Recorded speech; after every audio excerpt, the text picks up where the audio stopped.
தாய் தமிழ் உறவுகளுக்கு வணக்கம். அதாவது இந்த தமிழ்நாட்டு தேர்தல் களம் வந்து இப்போ ரொம்பவே ஒரு வித்தியாசமாக தான் போயிட்டு இருக்கு. ஏன்னா தமிழ் தேசியவாதிகள் நாங்கள், அதாவது நாம் தமிழ் கட்சிக்காரங்க நாங்கள் உறுதியாக நம்பிட்டு இருந்தோம். ஏன்னா நாங்கள் அவ்வளோ உழைப்பை வந்து இந்த களத்தில் போட்டிருக்கோம். இந்த 2026 தேர்தல் களத்தில் அவ்வளோ உழைப்பை போட்டிருக்கோம். ஆனால் இந்த மக்கள் கடைசியில் என்ன பண்ணாங்க தெரியுமா? ஜீரோ. ஒரு தொகுதியை கூட இந்த நாம் தமிழருக்கு அவங்க வந்து எங்களை வாக்கு செலுத்தி வெற்றி பெற வைக்கல. ஆனால் இது எங்களுக்கு வந்து எந்த விதத்திலுமே எங்களை பாதிக்காது. இது வந்து மக்களோட தோல்வியாக தான் நாங்கள் பார்ப்போம். ஏன்னா நாங்கள் வந்து ஒரு உண்மையான ஒரு உயரிய சித்தாந்தத்தை எடுத்துகிட்டு வந்து இந்த வெயில் மழைன்னு எதுவுமே பார்க்காம இந்த மக்களுக்காண்டி தொடர்ச்சியாக, அது வந்து இந்த தேர்தல் காலத்தில் மட்டும் வர அரசியலில் நாங்கள் வருஷம் ஃபுல்லாக இதுதான் பண்ணுறோம். இருந்தாலும் இந்த தேர்தல் காலத்தில் கூடுதல் உழைப்பை போட்டு நாங்கள் வேலை செஞ்சோம். ஆனாலும் இந்த மக்கள் வந்து எங்களை மறுபடியும் ரோட்டில் தான் போட்டிருக்காங்க. இதுக்கான பின்விளைவுகள் வந்து இப்போ மக்கள் சந்திச்சுட்டு இருப்பாங்கன்னு நினைக்கிறேன். ஏன்னா இப்போ வந்து தமிழ்நாட்டில் ஒரு நிலையான ஆட்சி வரப்போறது இல்லை. ஒரு தொங்கு சட்டசபை தான் அமைய போகுது. அது எப்போ வேணாலும் கலையலாம். அது எந்த விதத்தில் வேணாலும் தமிழ்நாட்டுக்கு பெரிய பாதிப்பு ஏற்படுத்தும். அதை நிச்சயமா நீங்க வந்து எழுதி வச்சுக்கோங்க. நடிகர் தாவக தலைவர் விஜய் வந்து அவரோட 5 ஆண்டுகளை முழுமையா நிறைவு செய்ய மாட்டார். இது வந்து என்னோட மார்க் மை வேர்ட்ஸ். ஏன்னா இப்போ நான் இவங்க வந்து என்னன்னா, இப்போ தாயக தலைவர் விஜய் வந்து என்னன்னு சொல்லிட்டு வந்தார், நாங்கள் ஒரு மாற்று அரசியல், இப்போ இருக்கிற அரசியல்வாதிகளை தவிர்த்து நாங்கள் ஒரு புதுசாக ஒரு சித்தாந்தத்தை, ஒரு மக்களுக்கு நன்மை செய்கிற ஒரு இதை கொண்டு வரோம் அப்படி. அதுதான் எங்களோட மாற்று அரசியல். எங்கள் ஆட்சியில் வந்து எல்லா மக்களுமே சந்தோஷமா வாழலாம்னு சொல்லியிருந்தாங்க. ஆனால் நம்ம ஈழத்தில் இப்போ வந்து மே மாதம் தமிழர்களோட ஒரு கருப்பு மாதம் இந்த மே மாதம். ஏன்னா லட்சமா தமிழர்களோட ரத்தம் இந்த மண்ணில் சிந்திச்சு அதை பார்த்து சில மக்கள் வந்து ஆனந்தப்பட்டாங்க. அந்த மாதம், இந்த மே மாதத்துல யார் அந்த ரத்தம் சிந்தியதுக்கு காரணமோ அவரையே கூட்டிக்கிட்டு நான் நல்லாட்சி கொடுப்பேன், மாற்று அரசியல் செய்வேன்னா அதை எப்படி நம்புறீங்க மக்கள்? நீங்க இன்னும் இவருக்காக ஆதரவா பேசுறதுக்கு பல கோடி இளைஞர்கள் இருக்காங்க. அதுதான் நம்மளுக்கு ரொம்ப வியப்பா இருக்கு. ஏன்னா அவங்களுக்கு என்னன்னா, தளபதி விஜய் வந்து முதலமைச்சர் ஆக்கிடணும். அவர் நல்லவர் கூட சேர்ந்து வர்றாரோ இல்ல கெட்டவர் கூட சேர்ந்து வர்றாரோ எங்களுக்கு பிரச்சனை இல்லை. அவரை முதலமைச்சர் ஆக்கிட்டா எங்களுக்கு போதும், அவர் நல்லது செய்வான்னு நம்புறாங்க. காங்கிரஸ் கூட வச்சுக்கிட்டு அவர் எப்படி நல்லது செய்வார்? நம்ம வயது ஒத்தோர நம்ம சண்டைக்கு வர்றாரு, நம்ம அடிக்க போறோம், புரியுதுங்களா? அவரும் நியாயமான காரணத்தோடு நம்ம அடிக்க வர்றோம், நம்மளை டிஃபெண்ட் பண்றதுக்காண்டி திருப்பி அடிப்போம். இதே ஒரு குழந்தைய நம்மளுக்கு அடிக்க தோணுமா? சும்மா கன்னத்துல அடிக்க தோணுமா? அங்க பச்சை குழந்தைன்னு கூட பார்க்காம கழுத்தறுத்து போட்டாங்க அந்த சிங்கள நாய்கள். அவங்களுக்கு முழு ஆதரவா இந்திய ராணுவத்தை இறக்குச்சு இந்த காங்கிரஸ். அந்த காங்கிரஸை கூட சேர்த்து வச்சுக்கிட்டு நாங்கள் நல்லாட்சி கொடுப்போம் அப்படின்னு சொல்லி தமிழ்நாட்டில் ஒருத்தர் பேச முடியுதுன்னா தமிழக மக்கள் எவ்வளவு முட்டாள்களா நம்ம இருக்கிறோம். அங்க நடக்கிறது ஈழத்தமிழர்கள் அவங்க தனி பிரச்சனை நினைச்சீங்கன்னா, நாளைக்கு உங்களை அடிப்பான், அப்படி உங்களை அடிப்பான், உங்க குழந்தைய அடிப்பான், உங்க வீட்டு பெண்களை அடிப்பான், சீரழிப்பான், வன்புணர்வு பண்ணுவான், எல்லாம் நடக்குங்க. அப்போ அவங்க அப்படிதான் நினைப்பீங்களா? அவங்க பிரச்சனை நம்ம பிரச்சனை, அவன் வேற யாரும் இல்லை, நம்மளோட தமிழ் சொந்தம், நம்ம ரத்த உறவு. அவன் அங்க வந்து அவளை சித்திரவதைக்கு அனுமதிக்கும் போது நம்ம இங்க மாநாடு மயிலாட உட்காந்து பார்த்துட்டு இருந்தோம். அதுக்கான பின்விளைவுகள்லாம் நம்ம இப்ப சந்திச்சுட்டு இருக்கோம். நம்ம நாட்டில் உள்ள கனிமலங்கள்லாம் திருட்டு போயிட்டு இருக்கு. நம்மளோட எப்படி சுயமரியாதை சுத்தமா போச்சு. அதாவது உங்களுக்கு என்னன்னா, உண்மையா ஒருத்தர் களத்தில் நிற்கிறவரையும் ஒரு ஏமாற்று அரசியல் கொண்டு வர்றதையும் வித்தியாசமா பிரிச்சு பாக்குறது தெரியாத முட்டாள் மக்களா தான் நம்ம இருக்கோம். இது எப்போ தான் நீங்க தெரிஞ்சுக்க போறீங்க? ஏன் இப்போ வந்து சீமான்னு ஒருத்தர் வந்து இத்தனை வருஷமா கத்திட்டு இருந்தாரா, அவர் பல திட்டங்கள், இயற்கை சார்ந்த திட்டங்கள்லாம் கொண்டு வந்தாரு. அதை புரிஞ்சுக்க தெரியாது நீங்க. ஒருவேளை அவர் போனதுக்கு அப்புறம் நீங்க இப்படி சொல்லுவீங்க, அது தமிழ்நாட்டுல வழக்கம் போல எல்லாமே நடக்கிறதா. ஒரு தலைவர் இறந்துட்டாருன்னா, ஒரு தலைவர் நம்ம கூட இல்லாம போயிட்டாருன்னா, அதுக்கப்புறம் இப்படிப்பட்ட தலைவரை விட்டுட்டேமே, தமிழ்நாடு இவ்வளவு பெரிய தலைவரை ஒரு தலைவரை வந்து கைவிட்டுருச்சு அப்படின்னு சொல்லி ஃபீல் பண்ணிட்டு இருப்பீங்க. இப்போ உங்களுக்கு வந்து சீமான் வந்து ஒரு ட்ரோல் மெட்டீரியலா இருக்கலாம். அவர் வந்து நல்ல நகைச்சுவை பண்ணியாரு, எதுவுமே சாத்தியம் இல்லாததான் பேசுவார் அப்படின்னு நீங்க சொல்லலாம். எதுங்க சாத்தியம் இல்லாது சொல்லுங்களேன்? எது சாத்தியம் இல்லாது? ஆடு மாடு அரெஸ்ட் பண்ணி சொல்றாங்க, எல்லாரும் ஆடு மாடு மேய்க்க போங்கன்னு சொல்லி இந்த திராவிடர்கள் ஒரு பொய்யானதை கட்டமைச்சு வச்சிருக்காங்க. பல இளைஞர்கள் ஏன்டே இந்த கேள்வி கேட்டிருக்காங்க. நாங்க உங்களுக்கு தெளிவா என்ன சொல்றோம்னா, ஆடு மாடு மேய்க்கிறதுக்கு உங்களை யாரையுமே வற்புறுத்தல.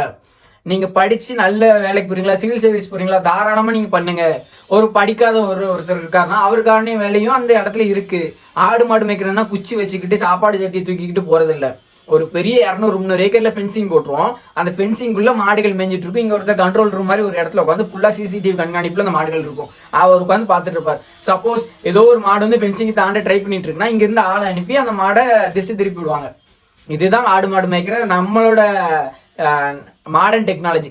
அது மட்டும் இல்லாம அது பக்கத்திலேயே பால் ஃபேக்டரி இருக்கும், அது பக்கத்துலேயே வெண்ணெய் ஃபேக்டரி இருக்கும், தயிர், மோர், நெய், எல்லா ஃபேக்டரியுமே பக்கத்துல இருக்கும். அப்ப இதுல படிச்சவங்களுக்கும் பலாயிரம் பேருக்கு வேலை கிடைச்சிடும், படிக்காதவங்களுக்கும் 1000 பேருக்கு வேலை கிடைச்சிடும். இதுதாங்க மாற்று அரசியல். இதை எப்ப நீங்க புரிஞ்சுப்பீங்க? சீமான் ஆடு மாடு மேய்க்க போய் சொல்லிட்டாரு, சீமான் பையன் எங்க பண்றேன், என்னங்க கேள்வி இது? சிந்திச்சு பார்க்க மாட்டோமா நம்ம?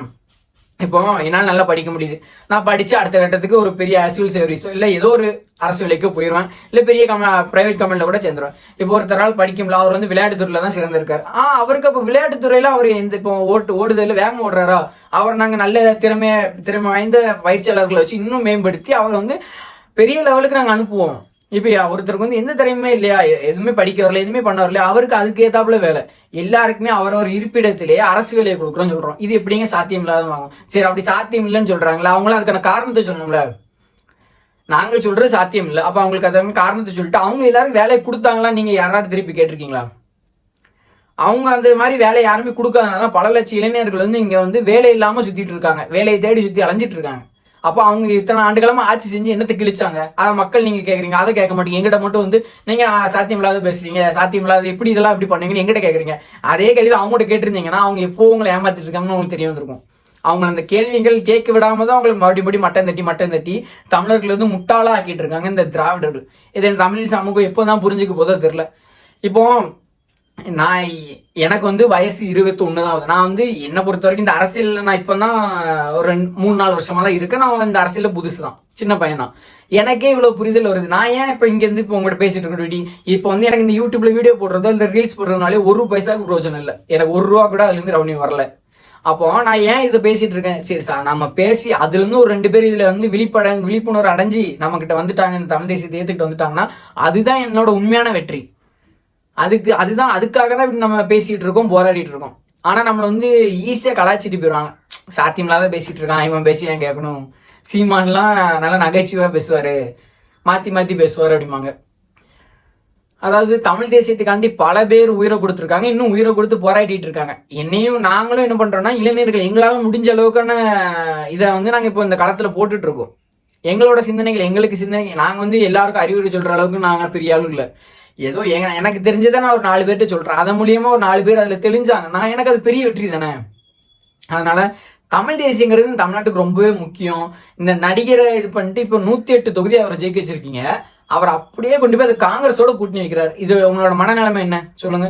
அவர் என்ன சொன்னார்? ஊழல் ஒழிக்க வந்திருக்கோம் நாங்க, காங்கிரஸ் பெரிய ஊழல் கட்சி, இப்ப அடுத்து எப்படி கூட்டணி வர போறாங்களா, ஏற்கனவே ஊழல் செஞ்சுட்டு இருந்த கட்சிகள் தான் இப்ப கூட்டணி வர போறாங்க. அப்போ கூட்டணி செஞ்சு இது ஊழல் செஞ்சவங்க எல்லாம் கூட்டணியில கூட்டு வந்துட்டு நான் ஊழலே செய்யாத ஆட்சி நடத்த போறேன்னா இது எப்படி நம்புறீங்க மக்கள்? நான் ஒரு தீவிரமான விஜய் ரசிகன், விஜயகாண்டி சண்டை போட்ட நாட்கள்லாம் இருக்கு.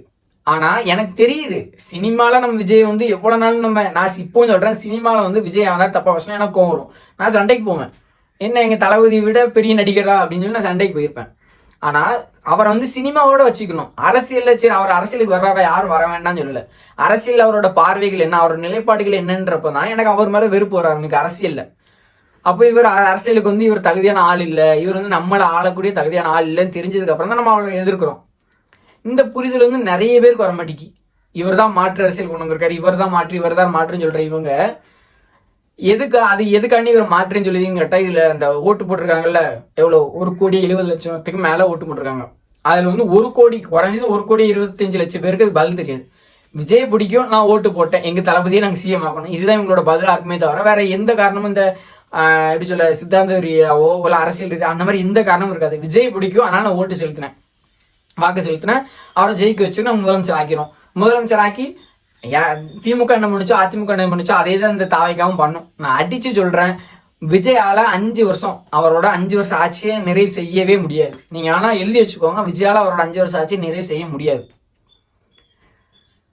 மக்கள் புரிஞ்சுக்கோங்க, நாங்க ஏன் கத்திட்டு இருக்கோம், சும்மா கத்துறோம் நீங்க சொல்றீங்களா, ஒரு தடவை கேட்டு பாருங்க, அவன் அந்த கத்துறதுல என்ன விஷயம் இருக்குன்னு நீங்க கேட்டு பார்த்தாலே உங்களுக்கு அது புரிதல் வந்துருமே. இயற்கை வளத்தை பத்தி பேசுறோம், மண்ணை பத்தி பேசுறோம், மலையை பத்தி பேசுறோம், நீரை பத்தி பேசுறோம். நீருக்கான போர் அடுத்து ஆரம்பிச்சிருச்சு. ஆப்பிரிக்கால 2 தேசிய இனங்கள் வந்து நீருக்காக சண்டை போட ஆரம்பிச்சிட்டாங்க. அது நாளைக்கு தமிழ்நாட்டுக்கு வரும், இந்தியாவிலேயும் வரும், உலகம் முழுக்க அது வரப்போகுது.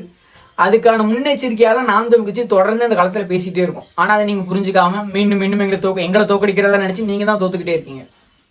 இப்ப எனக்கு ஒண்ணும் இல்லை, நான் ஒரு தமிழன், இந்த தமிழ் இனத்துக்காண்டி என்னால முடிஞ்ச அளவுக்கு ஒரு 4 பேர் நான் பேசுறேன்ல, இதுவே நான் தமிழ்நாட்டுக்காண்டி செய்யற ஒரு சிறிய பங்கு.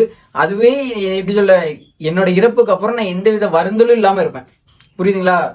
அதாவது இவன் வந்து அவங்க குடும்பத்தை மட்டும் பார்த்துட்டு போயிட்டான், அவங்க குடும்பத்துக்கு மட்டும் நல்லது நினைச்சு தாந்தூன்றி தலைமை இருந்துட்டான்னு சொல்லி நிறைய பேர் பேசி நம்ம கேட்டிருப்போம். ஆனா என் இருப்புக்கு அப்புறம் இவன் தமிழ் தேசியத்தை பத்தி பேசினான்ல, அவன் வீடியோலாம் நம்ம பார்த்துருக்கோம். தமிழ் தேசிய கருத்துக்கள் சில கருத்துக்கள்லாம் நம்ம நல்லபடியா பேசியிருந்தான் அப்படின்னு சொல்லி ஒரு வார்த்தை வரும்ல, அதுதான் எனக்கான பெருமை.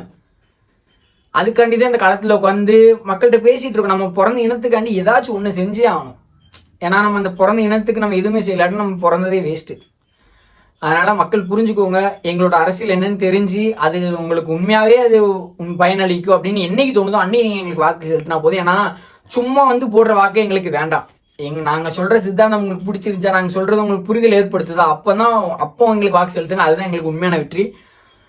இந்த தமிழ் சமூகத்தை நம்பி மறுபடியும் நாங்க அந்த களத்தில் நிற்போம். உங்களுக்காண்டி எந்த பிரச்சனை இருந்தாலும் நாங்க நிற்போம். அது நீங்க மனசு கலர்விட்டாவே இருந்தா நீங்க எங்களை தோக்கடிச்சாலும் பரவாயில்ல, எங்க மக்களுக்காண்டி நாங்க நிற்போம். அந்த காலத்துல உங்களுக்கு எந்த தீய திட்டங்கள் வந்தாலும் அதை எதிர்த்து நின்று சண்டை போடுவோம். இந்த தமிழ் மண்ணுக்காண்டி எங்க உயிரே போனாலும் பரவாயில்ல, இந்த களத்தில் நின்று சண்டை போடுவோம். ஏன்னா நாங்க பிரபாகரன் ஒரு மாவீரனை பார்த்து வளர்ந்த பிள்ளைகள். அவரோட வீரத்துக்கும் அவரோட தியாகத்துக்கும் அதை பார்த்து வளர்ந்த பிள்ளைகள். நாங்க எப்படி இருப்போம் நீங்க புரிஞ்சுக்கோங்க. எங்களோட அரசியலை வெற்றி பெறுவாங்க. தமிழ் தேசிய அரசியல் வந்து வென்றாதான் தமிழ்நாட்டுக்கு ஒரு நல்லாட்சி கிடைக்கும். அதை நீங்க நம்பி எங்களுக்கு அடுத்த தடவை வாக்கு செலுத்தணும். தமிழ் தேசிய ஆட்சி மலர வைங்க. நன்றி. தமிழ் தாய் வாழ்க, தலைவர் பிரபாகரன் வாழ்க. நாம் தமிழர்.